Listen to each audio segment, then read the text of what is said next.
Scream often gets credited for revitalising the horror genre, but I always think it overshadows I Know What You Did Last Summer. And because they're released 1 year apart, it's kind of seen as a Scream clone. But it's not quite, because it's based on a book. It was tweaked slightly, so it had more of a slasher vibe. I think this is truly something special. The premise is so simple. There is a hit and run, the kids hide the body, and then 1 year later, Julie gets a letter saying, I know what you did last summer. And then from that point on, killer starts taunting them. And each person has like their own little thing that he does to them, right? And it's all very clever. I do feel sorry for Johnny Garlick though, because right from the get-go, he's interested in Jennifer Love Hewitt, right? He's not the boyfriend, so he hasn't got that going for him. The douchebag just shoves him for no apparent reason. They're always getting a little tussle. Then later on, when they're getting rid of the body, he comes back and he's like, what are you guys doing? He doesn't realise what they're actually doing. And then it cuts to the present. He gets blamed by the douchebag again, and he gets threatened by him, and then he gets killed by the killer. Like, the killer doesn't even tease him like he does the other four. As soon as the killer sees him, he kills him. And he's such an innocent bystander, but it sets such a good tone for the movie.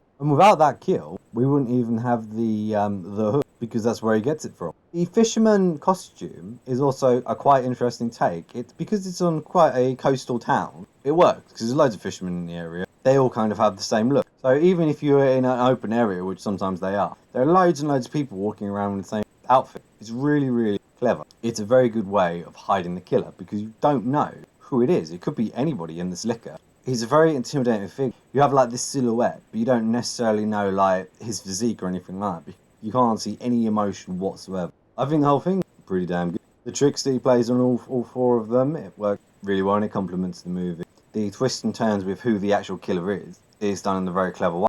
I also like the way that the main four interact with each other, because they're very, very different personalities, but they all work together in sync, and they have to come together again to try and figure out who this person is who's targeting them.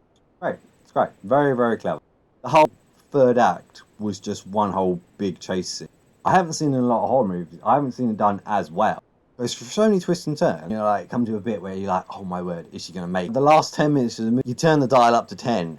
Whilst I was watching this movie, it literally just flew by.